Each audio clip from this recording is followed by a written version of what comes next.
So, Elliot, it feels like Jake's surrounded by people who either have a ton of secrets or are always on edge. So, I mean, it's simple. How does it feel to be the most level-headed one in the entire series? No, it feels good. Reading the scripts, I always was sort of waiting for something to be revealed about Jake that we didn't know. But ultimately, I'm so glad that he was the voice of reason and he was sort of the level-headed one.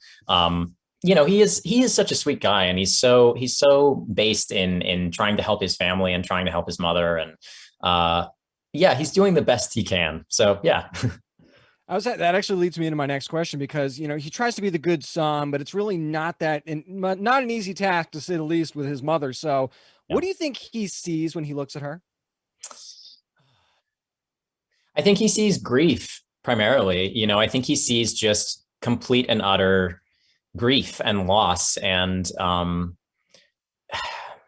don't know, just sort of self isolation. I think he tries to reach out to her and tries to be as much of a helpful and resourceful and caring son as he possibly can. And a lot of the times he's just met with rejection because she's so caught up in loss and grief and retaliation that she can't see anything beyond Teresa.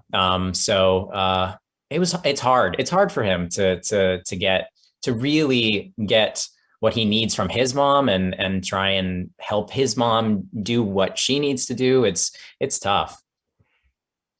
Do you feel like that also keeps him from being able to grieve his sister properly as well? Because it feels like there's a push and pull there. It's like, okay, we should be grieving her, but at the same time, this is also tearing our family apart, sort of thing.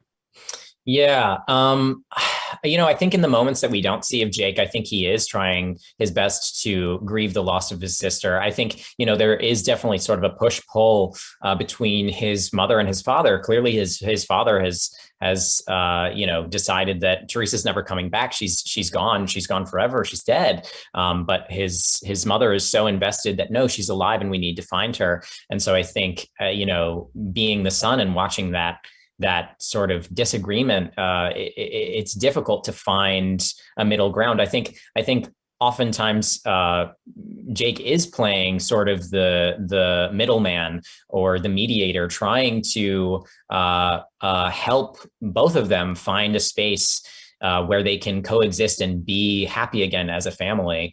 I think he thinks that a lot of his family's happiness sort of depends on him, but there's nothing much he can do because his mother is so wrapped up in herself.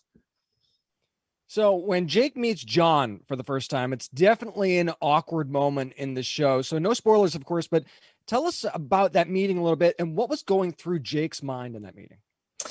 Um, I think from that meeting, Jake takes on a very protective role. I mean, as we can see, that happens in the first episode, so I think we can talk about it. He's very adamantly against bringing John on, and so seemingly is his mother. And so I think it comes from a really protective place of remembering who his sister is and remembering maybe what she's been through, and not wanting to bring in someone that could be capable of something like that into a space in which he cares so deeply, not only for his mother and his sister, but for all the people that they are supposed to be helping. I mean, the trust is not just for Teresa, it's for all missing persons and people who have lost loved ones. I think it really comes from a place of being the protector, or wanting to be the protector. Really quickly, Elliot, before I let you go, everybody has their breaking point, especially in this series. So without spoiling anything, Jake says he's okay, but could we see him get pushed to his limits as well? Maybe a little bit. Yeah, I think so. And I think especially if we were to get a second season, we could see some real character breakdown from Jake. Ooh, already teasing season two. I love it. I love it. Elliot, thank you so much for joining me today, man. I appreciate it. Thank you.